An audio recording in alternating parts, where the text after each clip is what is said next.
Sponsored by New Orleans Distillers, creators of fine spirits and liqueurs. Through dedication to science, art, and passion, blends of tradition and flavor emerge. For you, always locally crafted. New Orleans Distillers, classically Southern. China fires missiles around Taiwan to show their displeasure of Nancy Pelosi's visit.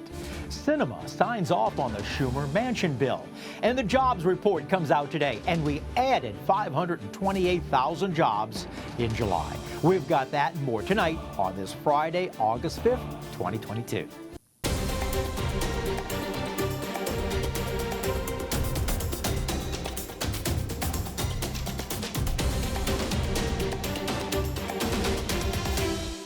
Hi, I'm Andre Laborde. Welcome to Wall Street Wrap-Up on this Friday, August the 5th, 2022. I hope your week went well. Well, coming up, I'm sure you've heard of now the name of George Soros. Now, to some, he's an angel who's contributed mightily to progressive campaigns. But to some, he's the opposite, the Antichrist. Well, tonight, we're going to be talking with Matt Palumbo, who's written a new book on this financier turned political activist.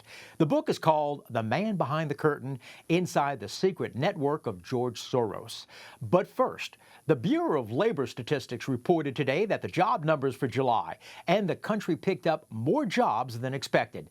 The country last month added an additional 528,000 jobs for July, and the unemployment rate for the month is now at 3.5%. The average hourly earnings also went up last month 0.5%. And in July, the biggest gainers were in the leisure and hospitality sector, gaining 96,000 jobs, followed by professional and business services, adding 89,000. And all the sectors were in the positive positions, including healthcare, government, and construction, and that gained an additional 32,000 jobs.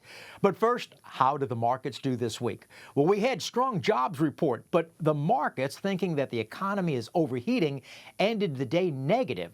Now, the thought being that if unemployment is low and more hiring is taking place, when the Federal Reserve meets next time to raise interest rates, they just may raise it another 75 basis points like they did the last two times, or maybe even higher. That spooked the markets, and it all ended lower today.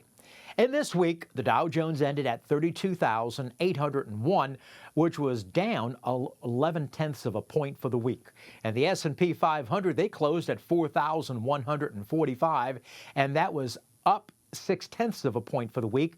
And the NASDAQ, they ended at 12,657, and that was up 2.1% for the week. Well, today, nearly 1 in 5 Americans live in a jurisdiction overseen by a prosecutor backed by George Soros. He has funded the elections of DAs in large cities as New York, Chicago, New Orleans, San Francisco, Los Angeles, and St. Louis. And he's backed the prosecutors funding the races of smaller locations as Travis County, Texas, Hinds County, Mississippi, and Loudoun County, Virginia. A recent analysis by the Law Enforcement Defense Fund found that over 75 district attorneys backed by George Soros currently hold office in the United States. Yesterday, for the first time, a Governor Ron DeSantis of Florida, sacked Andrew Warren. Now, Warren was a Soros-backed DA in Tampa, Florida, for not prosecuting the Florida laws. So, well, what better time now to talk about his new book called The Man Behind the Curtain, The Inside Story of George Soros, and that author, Matt Palumbo. Hi, Matt. Welcome to Wall Street Wrap-Up. Yeah, thank you so much for having me on. George Soros, that has so much money. When you were doing research for the book, was it hard to get people who knew him to open up and talk? The number one reason people seem to be afraid of criticizing him is that you automatically get called anti-Semitic. And in fact, if you go to, and I have a list in the book of various Soros-backed publications where just type like George Soros to the search bar in their sites, and it's almost always the case that that's how they dismiss criticism. So I think there's a lot of people that just don't want to put up with that. I've seen interviews for him before, and I think on 60 Minutes, and I think you even have it in your book, where he's admitted he's atheist. And, I mean, he was born Jewish in Hungary, 1930, before the war. His father had gotten him papers to say that he was a Christian, but I think, isn't it now that he's admittedly an atheist? Yeah, so he's not, I mean, he's ethnically Jewish, but he's not religious. And the interview you're talking at is I mean, I think the most damning thing you could say about Soros, which is why I led it with it in the book. I remember hearing it. I think Glenn Beck played that interview with 60 Minutes on his show back in 2010, and it's a very eerie interview where Steve Croft is talking about Soros and his upbringing, and he's recalling his experience in Nazi-occupied Hungary, where he's saying, wasn't it your job to sort of serve these deportation notices to Jews with this helper your father put you with that helped you and confiscate their belongings? And he gave Soros an out. He said, surely that must have weighed on you and bothered you. And Soros very coldly replies, no, it's something I had to do, and saw fit to make a financial analogy where he said, it's like in the markets where if there's an opportunity, if you don't take it, someone else will. I wonder too if that's one of the reasons too, where if any criticism of him as anti-Semitic, then you obviously can't believe an allegation like that, even though it is true. And one of the things I'm sure you've noticed in the book was that Soros is very, I would say, openly egomaniacal. This is one of the very few things, I think the only thing that he's revealed that he then tried to walk back. And what I think is sort of the smoking gun here is Soros's father wrote an autobiography, which apparently no one read, but I ended up reading to get some more info. And he talks about this exact incident and seems to recall that it was something he tried to dissuade his son from, but seemed to get enjoyment out of it, as did Soros's own personal biographer. Not me, a different guy.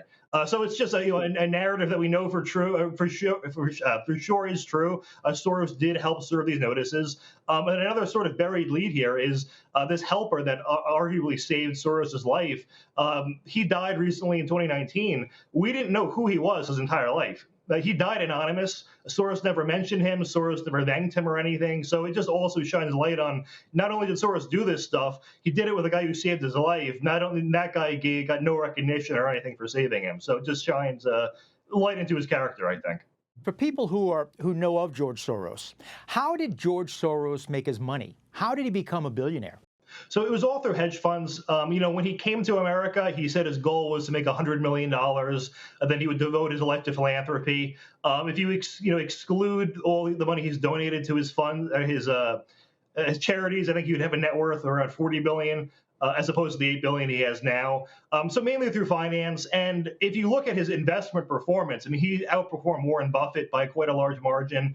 I think the only hedge fund manager, I have the exact stat in the book, that outperformed him was Ray Dalio from Bridgewater Associates. But something like $1 million invested in Soros when the fund started is now worth something around $2 billion at the time I wrote the book. So obviously incredible performance. And there's some debate, is it insider trading? Is there shady stuff going on? And, I don't know what percentage of the returns that accounts for, but I do have at least one example of the book where Soros was convicted of insider trading. I sort of touch on this. Mm-hmm. I don't know if you'd call it like a globalist myth, but there are, I guess, capitalist liberals who, if you could believe such a thing, who will try to present Soros as like a savior who helped all these governments privatize their economies after communism. With everything with Soros, it's largely self-serving. A lot of, for instance, the Russian companies he was helping privatize at the end of the Soviet Union were companies he was buying stakes in at pennies on the dollar. So a lot of this Mm-hmm. A lot of this stuff is just for his own benefit, but it's been repurposed as, he's actually a capitalist hero who's helped fight communism. And it was in 1992 when he bet against the British pound, the English pound, and he went long on the sterling silver against the pound. And in '92 he was correct in his currency trading, and he and Quantum Fund, he literally made $1 billion for that one day. Yeah, and he ended up doing the same thing in Asian countries. And one of the financial concepts he sort of came up with is a concept called reflexivity, which on paper, it's sort of something I think everyone in finance has noticed. He just put a name to it, that expectations can create their own reality. So you can kind of create positive feedback loops. A non-Soros example would be the price of GameStop stock going up from, $2 or $3 to 400. But you just sort of fuel these things. And Soros noticed this in finance, and his, I think, one of the more brilliant things of him, and I obviously wish he was not brilliant, though, was moving that into the world of media. That, you can create expectations for things that are going to happen. You can create certain narratives, and then when the news breaks, people sort of filter their own thoughts into those narratives. he founded the Open Society Foundation. What is the Open Society Foundation, and what is the purpose of it?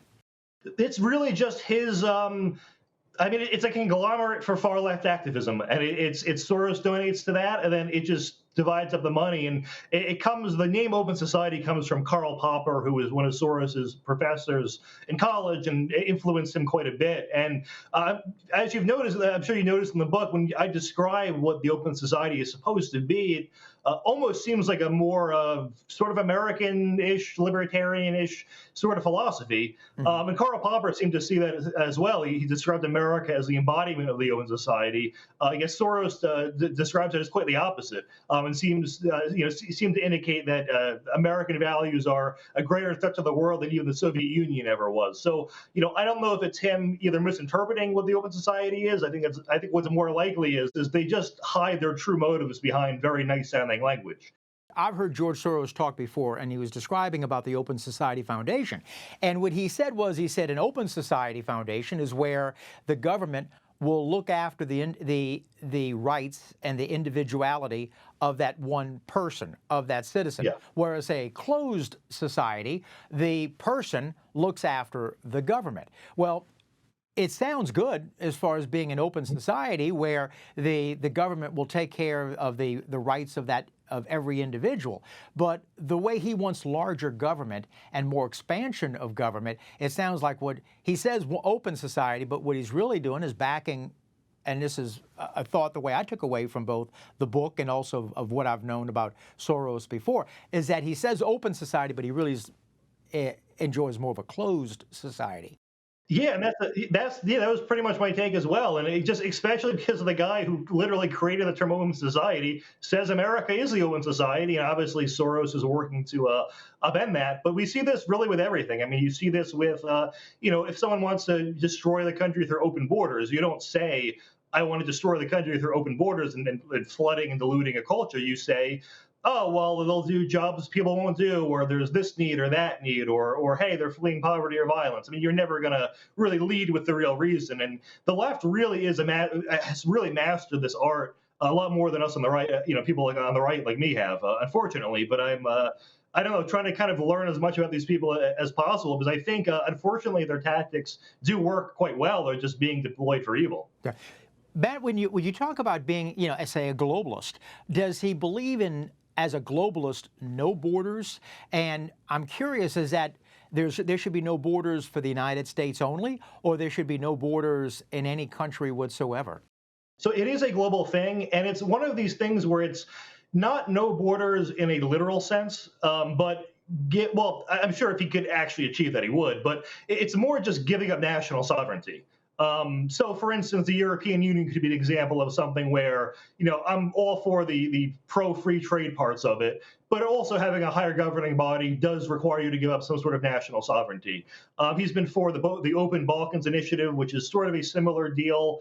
The Balkans, like an EU version of the Balkans, and the people I talked to there are sort of just what I said. They said, well, we're fine with the free trade stuff, but also we're nation states. We want our own sovereignty.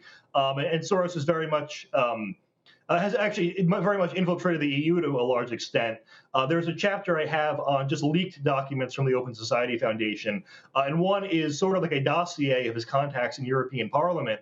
There's 277 in total out of 705 seats, which means that if Soros-backed candidates with their own political party in the European Parliament, they would be the biggest party. And my first thought when I saw that document was, well, what is that in our Congress? One of the things that surprised me when I read this in your book is that Anthony Blinken, who is the Secretary of State, his father was part of the Open Society Foundation.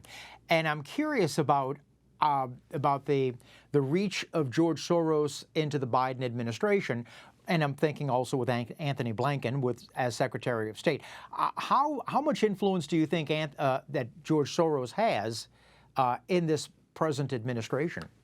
So, I mean, obviously, quite a bit as with any Democrats, and it's always a combination of direct and indirect influence. And that, I mean, yes, in many cases, in fact, a lot with Hillary Clinton, he's literally delegating tasks.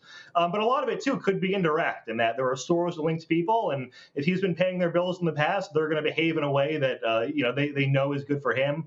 Neera Tanden, Ron Klain have worked for Soros-backed organizations, but in the Biden admin, I mean, Pelosi is posting photos with Soros' son on Instagram. So clearly there's a tie in there. But Blinken was, I think, the biggest direct link I found in the Biden administration.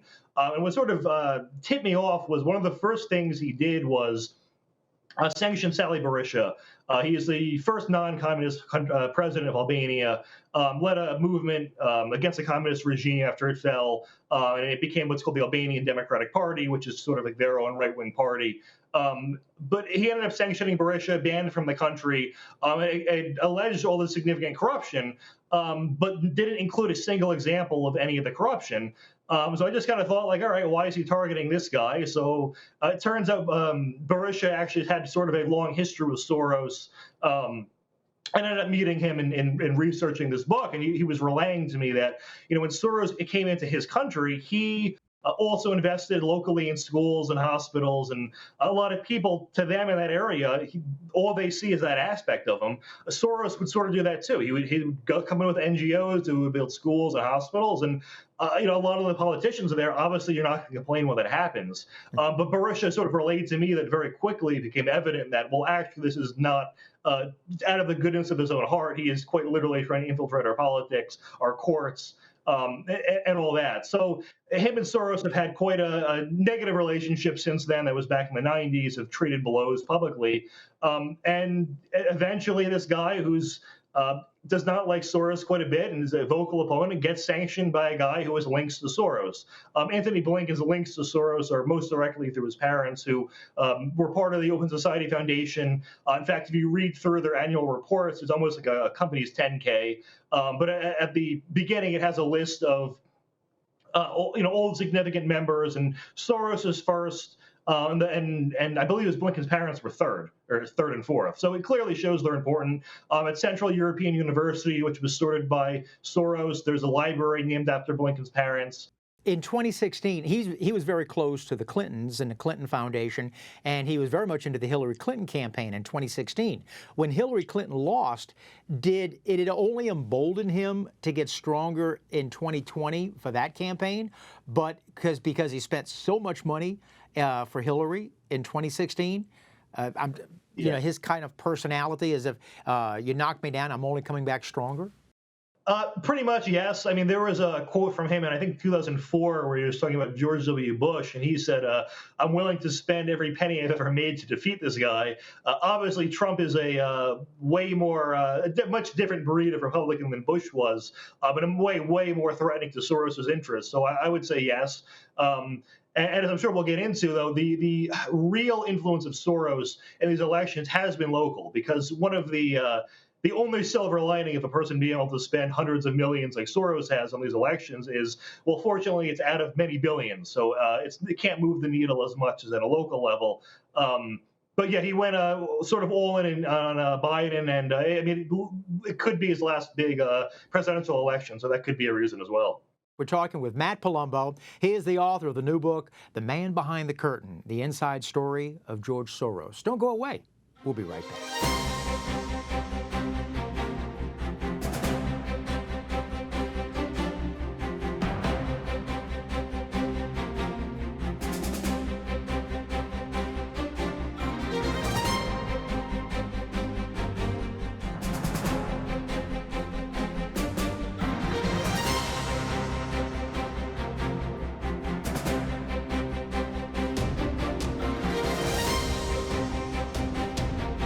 We're talking with Matt Palumbo. He's the author of the new book out.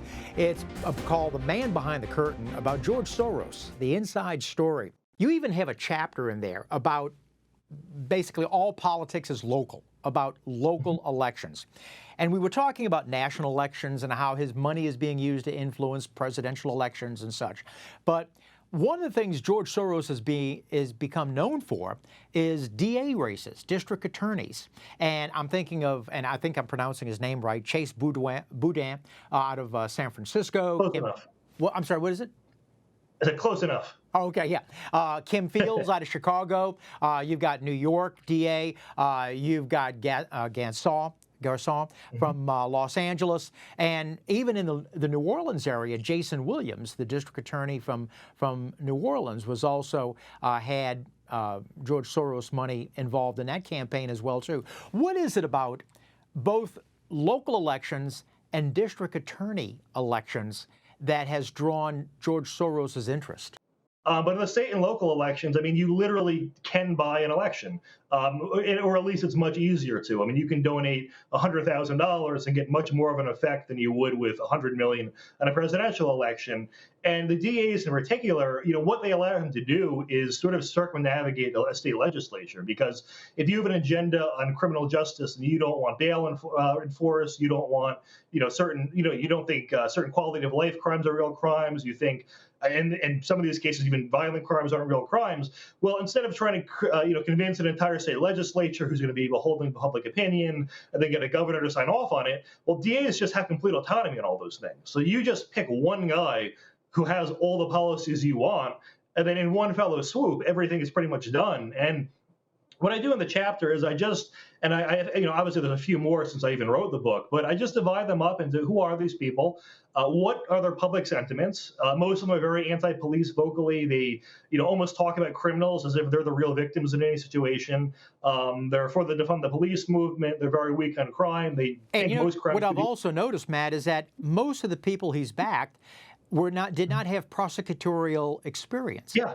That they were non-prosecutors. Yeah. Mm-hmm. Yeah, not only that, they'll fire the entire previous district attorney's office and replace it with their own cronies. And like I think in Chase Boudin's case, it was not only had Chase Boudin never tried a murder case, not a single person in his new department did. Mm-hmm. So you have all these people who have no idea what they're doing, and each chapter, I outline, well, what were the policies they campaigned on? How are they implemented? What was the impact? And, the insanity manifests itself slightly differently in each case, but this end story is pretty much the same in that they take office, they fire everyone who knows what they're doing, enforcement of most crimes goes down 50, 60, 70%, and then violent crime and nonviolent crime tends to double. The only example I found to the contrary was, in San Francisco, it got so bad that there was no point in reporting thefts because nothing was going to happen if it was below, I think, $999.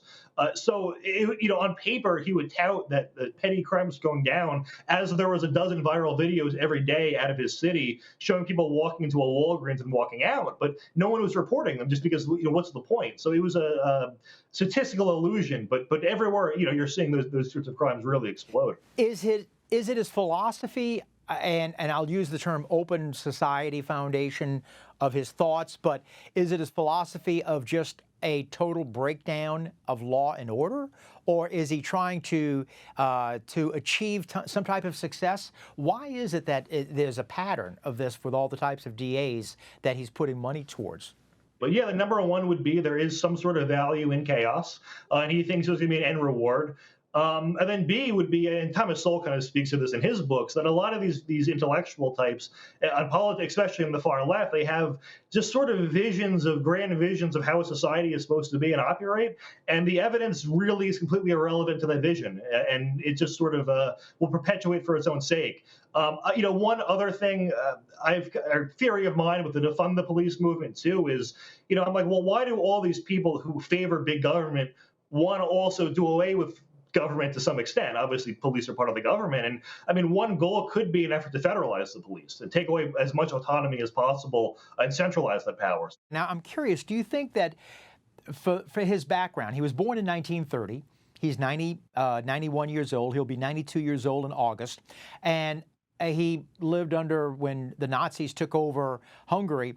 Do you think his background of what he had to work with the Nazis, did that have a formation of the way his thoughts are today? The only time he actually ever speaks of that is in that 60 Minutes interview, really. It seems like most of his philosophy, and this is, of course, just according to his own writings, was developed when he was at the London School of Economics, and obviously in London.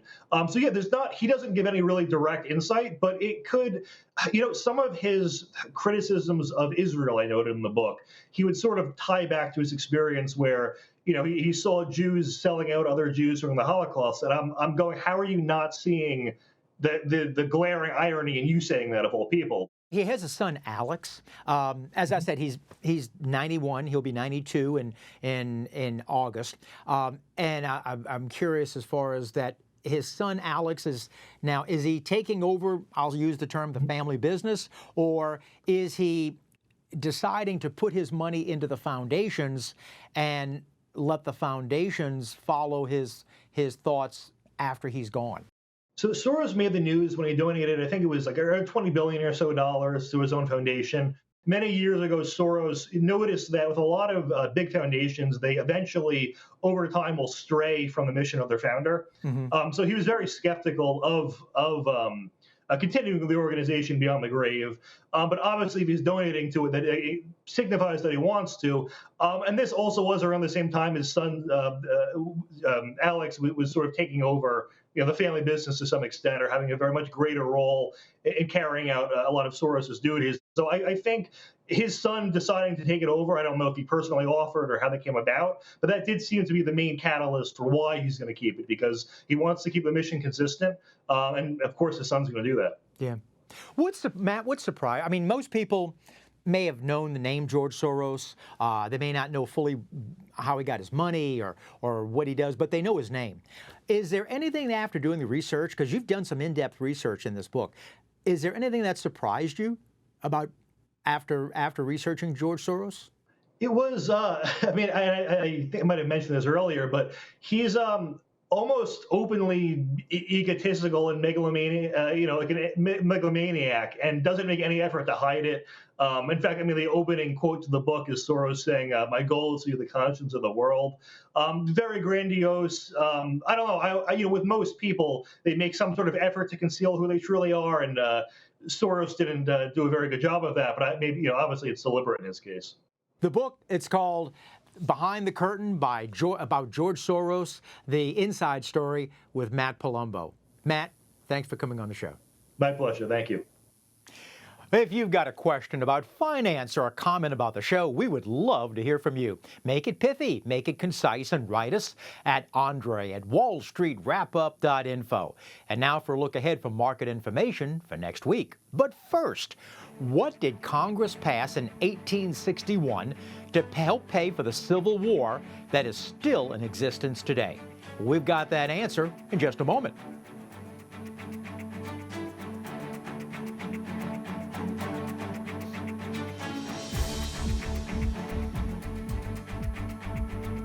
What did Congress pass in 1861 to help pay for the Civil War that still is in existence today? The federal income tax. It assessed a tax of 3% on all personal income in excess of $800 a year to help pay for the Civil War. Well, as Ronald Reagan one time said, the closest we have to eternity is a government program. The federal income tax, 161 years old today. As a reminder, we repeat the show on Sunday mornings, but the best way, set your DVR so you'll never miss an episode. And that is our show for this Friday, August the 5th, 2022. I hope you enjoyed it. My thanks so much to Matt Palumbo for joining us. But as always, it's you. We appreciate you for joining us and allowing us into your homes tonight. So remember, follow us on all the social media on Facebook, now known as Meta platforms, YouTube and Twitter, and WYES.org. So enjoy your weekend. Have a productive week as well. I'll see you next week. For Wall Street Wrap Up, I'm Andre Laborde. And remember, money never sleeps. Good night.